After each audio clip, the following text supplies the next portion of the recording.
Hello, hi guys! Magandang hapon sa inyo lahat. This is Shin from Asgari Channel, a faith healer o Zamata reader. So ngayong hapon natatagan natin ang nagsasabihin sa inyo ng ating mga gabay. This is weekly gabay for the month of December 1 hanggang December 7 for the sign of Sagittarius. So sagi, sagi, sagi! Welcome to my channel. Ano kayang messages, advices, at spirit guides ang ating masasaga for today's video? Kanina naman kayang energy ay kaganapan sa buhay ng mga Sagittarius ang ating mahagilap. So guys, this reading is a reading lamang, hindi lahat makaka-resonate. Kunin lamang po makaka-relate sa inyo and comment down below kung kaninong energy ang ating nasagap. And of course, don't forget to like and subscribe my channel. And the notification bell for more videos update. And of course, maraming salamat po sa mga walang sawang pag-support sa aking channel, lalo na hindi nag-skip ng ads. Naway pagpalain po kayo ng Diyos at may kapalsiksik diglig na guumapa ang biyaya manabalik sa inyo. So guys, kumapit ka na dahil ito na mensahe sa'yo ng ating mga gabay.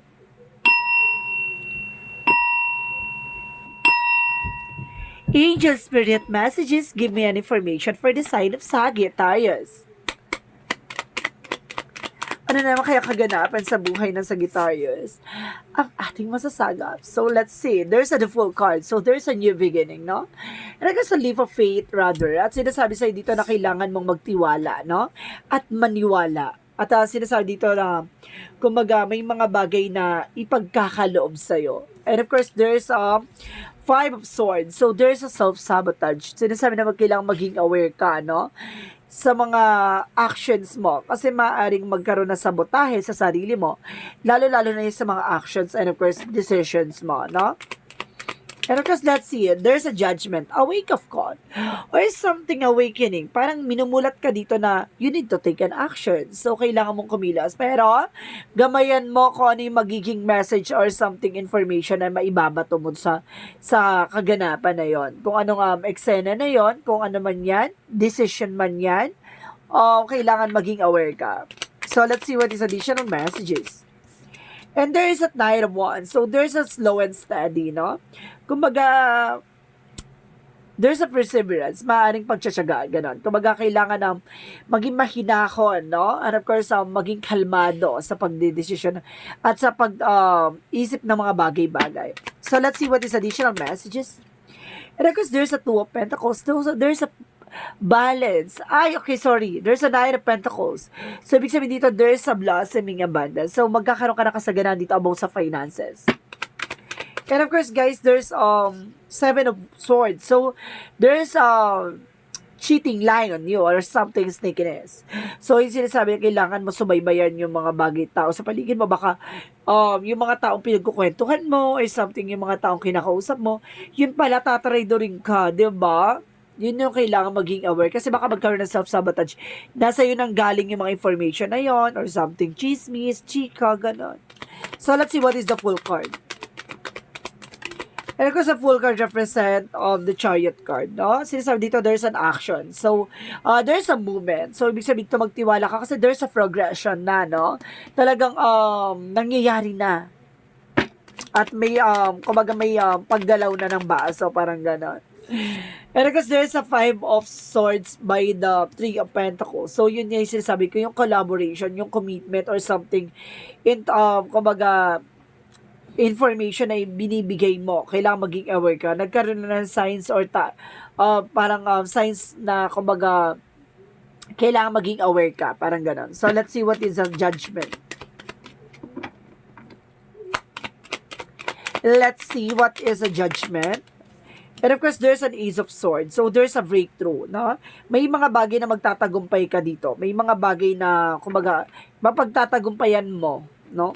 And of course, parang this is a wake-up call. Parang ginising ka sa katotohanan na, kumbaga magagawa mo to, kailangan mo na kumilos, kailangan mo na gumalaw, or kailangan mo na mag-decision, or kailangan mo na mag-take ng action. No? Kumbaga, parang there's a synchronicities or signs na parang pinupush ka, no? Or something motivation na kailangan mo nang mag-take ng action. Parang ganon. So, let's see what is the Nine of Wands. Because there's a Two of Wands. So, there's a decision, no? And kasi titignan mo dito yung better side of situation. Kailangan lagi kang advance or tinitignan mo yung bigger future of yourself. no? Yung mga magiging possibilities, yung magkakaroon ng cause and effect, na kailangan ganun ka mag-isip. And because there's a Nine of Pentacles, and because there's an Empress card, a revert, no? Kumbaga magkakaroon talaga ng blossoming. Kumbaga sa mga bulaklak, there's a seasonal, no? Kumbaga lalakas na yan kasi darating niya yung pagkakataon talagang yayabong na about sa finances mo. So let's see what is the Seven of Swords. And because there's Seven of Pentacles. So ibig sabihin dito, harvest time, no? There's a sneakiness na, kumbaga, ito na yung cause and effect, and of course, there's a judgment. Parang ano siya, justice card na, may karma, no? Parang this is the paying off sa mga tao nagsinungaling sa'yo, no? Nakilala mo sila, at ngayon, kumbaga, na-protectionan mo na yung grounds mo, diba? Hindi ka na nila nabudol. So, let's see what is the full card in the Chariot. So, there's a strength card. So, there's a confidence. So, parang binuboost dito yung confidence mo na kailangan mo ng labanan yung takot at pangamba mo. No? At magtiwala. Let's see what is Five of Swords and of course the Three of Pentacles. And of course, there's a Ten of Swords. So, there's there's a defeat ending, no? Kumbaga, there's a betrayal na nangyari. So, ibig sabihin dito, kaya kailangan mag-i-aware ka. Matuto ka na sa nangyari sa'yo from the past na kumbaga nagtiwala ka, no, nabudol ka, naulol ka, or something na nagkaroon talaga ng something intentions, no? Yung may mga intention talaga yan na kumbaga sinusubukan lang yung yung pakiramdam mo, kung mapapakiramdaman mo ba itong tao na ito pagkakatiwalaan, ganun. Kumbaga sinusubukan yung intuitions mo. So let's see what is a judgment, and of course the Ace of Swords. And of course, guys, there's Six of Swords. So, there's a transition. No, makakaalis ka na sa situation. So, this is the moment na there's an Ace of Swords for breakthrough. So, and of course, there's a wake-up call. Parang ginising ka sa katotohanan na makakaalis ka na sa sitwasyon. Na parang tinapos na. Ganon. So, let's see what is the Nine of Wands and the Two of Wands. And of course, guys, there's Five of Pentacles. So, ibig sabihin dito, there's a conflict about sa finances or financial loss or something poverty. So, kailangan mo mag-decision dito na, kumbaga, about sa finances. Tingnan mo yung magiging cause and effect. And of course, yung magiging possibilities, hindi yung pala decision kapag sa paggastos, no? So, let's see what is the Nine of Pentacles and the Empress card. And of course, there's a Three of Swords. So, marami na iinggit sa'yo, no? And of course, there's a third party involved, no? Kaya kailangan maging aware ka. It's either your friend, relatives, or something toxic relationship. So, let's see what is the Seven of Swords and of course the Seven of Pentacles. And of course, there's a the Sun card. There's a pure positivity. Kumbaga, naliwanagan ka, nalaman mo kung sino yung mga trader, yung mga, kumbaga, users, diba? Yung mga taong parasites, no? Kumbaga, gusto kabig lang ng kabig, no? Kumbaga, ngayon naunawaan mo na, natuklasan mo na, diba? So, ngayon, kumbaga, pinoproteksyon naman yung sarili mo. At kailangan mo ng proteksyon na yung sarili mo. So, let's see what is the outcome. Ang pinaka-outcome is the Four of Pentacles. Protect your power, protect your energy. I told you so. Diba? Kailangan proteksyonan yung grounds mo. And of course, there's Eight of Wands. There's a past communication coming in. So, there's an email, messages kang matatanggap. And of course, there's a no more delays, no? Wala nang delays dito at makakaalis ka na sa situation. And of course, kailangan mo lang baguhin yung perspective, also a mindset na alam mong toxic, no? And because there is a King of Swords, there's a success driven. So, magsasuccess ka na, napakalapit na, no? And because there's a King of Cups, there's a devoted and supportive person. May taong sumusuporta at sa'yo at talagang handang tumulong, diba? So, let's see what is the magical fairy messages. So, let's see what is the magical fairy messages. So, there's a love life. Talagang may pag-ibig talagang nakalaan, no? The basis of your questions involve your romantic life, which is now changing for the better. So, see, talagang binago mo talaga ng kumbaga, inilayo lang talaga, tinanggal sa yung mga taong nagsisinungaling, diba? Yung mga taong manluloko, yung mga taong users, yung mga taong, diba, parasites. So, let's see what is the love oracle card. And because there's a healing heart. So, ngayon kumbaga, unti-unti na nagagamot yung puso mo. Even yung, kumbaga, nakalaya ka na sa toxic relationship, toxic family, toxic friends, diba? And have some of them addictions. And because there's a twin flame energy. Some of you, kung itong tao na ito, matatagpuan mo kasi you. Ito yung twin flame mo, no? So, let's see what is a yin and yang oracle card.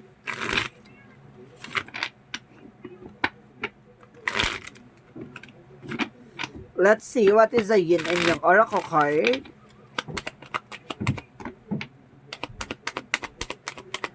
There's an autumn, no? By harvest.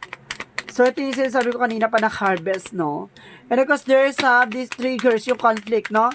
Kumbaga, kailangan maging aware ka sa mga decision mo at yung mga tao sa paligid mo, no? And of course, there's a change. Kailangan mo na baguhin, no? Or encourage mo yung sarili mo na kailangan mo ng magkaroon ng boundaries sa mga taong kumbaga nakasira na ng tiwala mo, no? Kasi, a cheater is always a cheater, diba? A user is always a user. So, let's see what is chakra messages. Pero kasi dito, there's a grief, no? Kumbaga, may mga bagay na pinagsisisihan ka, pero it's an opportunity to learn, no? May mga bagay na dapat matutunan, dapat malaman, ganon. And because there's a forgiveness, na may mga bagay na kailangan mo ipagpatawad. Ganon siya. Kailangan mo patawarin. Kahit na ang sakit-sakit, kailangan mo pa rin magpatawad. And of course, sinasabi sa'yo dito, let's see what is the energy.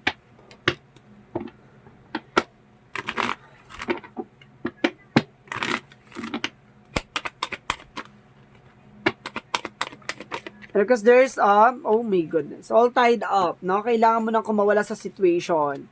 See, there's a lot of toxicities na nakatali ka sa situation.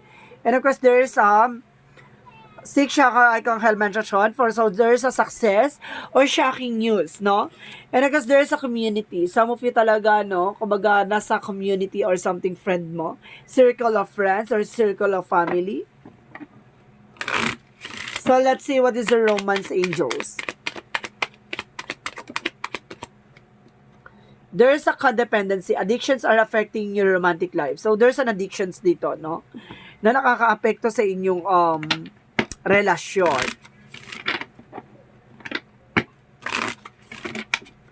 So, let's see what is Archangel Raphael. Home help. So, kailangan ng tulong ng inyong tahanan.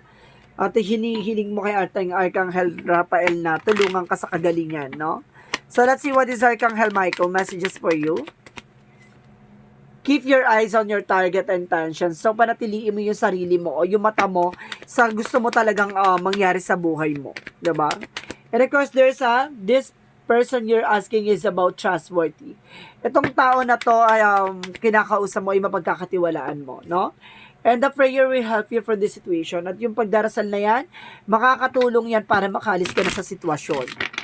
So, let's see what is a Monsology. Let's see what is a Monsology. Emotional running high. So, there's an emotions, no? Na, kumbaga magkakaroon ka ng parang tears of joy, ganon. So, let's see what is additional messages. And of course, baka magiging emotional ka dito. And of course, there's a balance. Magkakaroon ka raw ng balance dito, no? So, let's see guys, what is additional messages.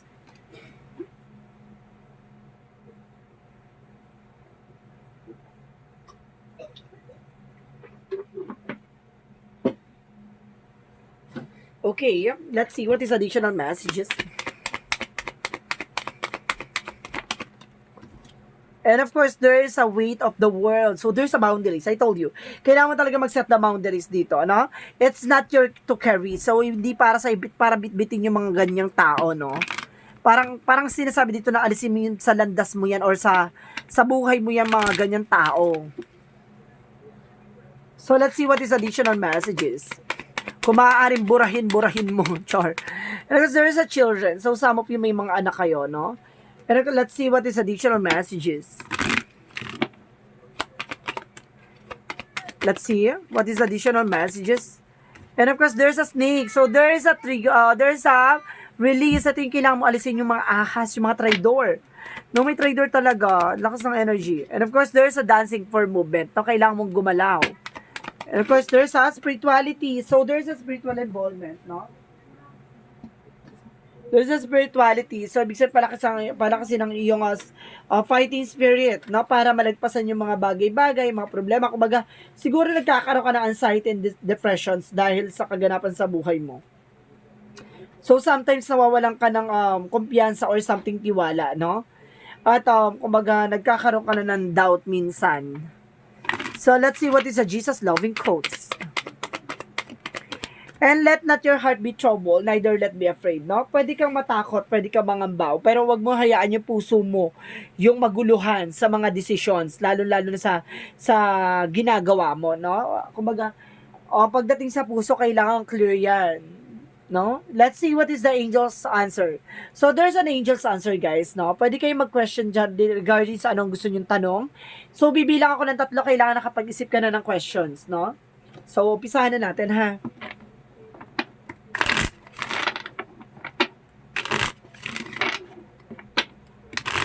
1,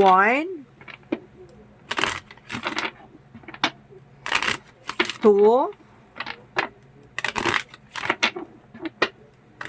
3. So let's see what is additional angel's answer. Give me an information, angel spirit guides. If you believe, see? Sinasabihan na kita na kailangan mo ng buong tiwala at buong pananampalataya. Diba? Sa lahat na nangyayari. So, ibig sabihin dito, baka ito rin yung kasagutan sa tanong mo na kung ano man yung tanong mo dyan, baka ito yung sinasabi na kung naniniwala ka, if you believe. And because there's a get more information at kailangan mo pa ba makakuha ng informasyon, no? Huwag kang magiging paladesisyon. And of course, let's see what is additional messages. One more card. Give me one more card, angel spirit guides. Okay, look for a sign. So, there's a signs or synchronicities na yatid sa'yo ng angel spirit. So, dyan mo titignan kung ano yung magiging kasagutan. Baka may nagpapakita sa angel's number, tapos ini-ignore mo. Like, 111, 222, 333, 444, 555, 666, 77, 888, and 999, and 10, 10, 10, and 12, 12, 12, no? And 11, 11. So, kapag nakakita ka ng mga ganyang angel's number, search nyo.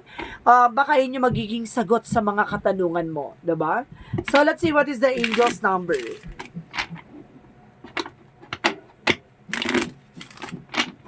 So, let's see what is the angel's number. There is a 2 by a Roman number. So, sinasabi dito, you have a keen awareness of what is happening around you. A strong intuition is your gift and will help you understand that unspoken feeling and thoughts of others. These insights allow you to be great guide and supporter. So, ibig sabihin malakas sa pakiramdam mo, no? Hindi man nila sinasabi, pero yung kutob at request vibration mo, napakalakas. Hindi man nila kailangan ng sabihin, pero alam mo na yung totoo. Ganon. So, let's see what is the messages of life. Let's see what is the messages of life. There's a unity. So, sinasabi dito, today I bring my attention into the present moment where I become one with the inner light. As I make these consciousness connections, I find myself centered in my heart, begin to the glow with my own divinity. Union with my inner light provides me with a wise and stable base from which I can now live every day of my life. So, ibig sabihin dito may pagkakaisa, no? Kumaga, alam mo sa sarili mo na hindi ka nagkakaisa. Ibig sabihin hindi ka nag-iisa. Ibig sabihin ginagabayan ka dito ng iyong mga angel spirit guides. Even your family, no? Na alam mong full support sa ginagawa mo. So, this is the weekly gabay for the month of December 1 hanggang December 7 for the sign of Sagittarius. So, sagi, maraming salamat po sa magandang mensahe at reading nyo. This reading is a reading lamang, hindi lahat makaka-resonate. Kunin lamang po ang makaka-relate sa inyo and comment down below kung kaninong energy ang ating nasagap. And of course, maraming salamat po sa mga walang sa pagsuporta sa aking channel. Lalo na hindi nag-skip ng ads. Naway pagpalain po kayo ng Diyos at may kapalsiksik diglig nag-uumapa manubalik sa inyong biyaya. Maraming salamat po. And see you in the next video. Bye-bye and babush.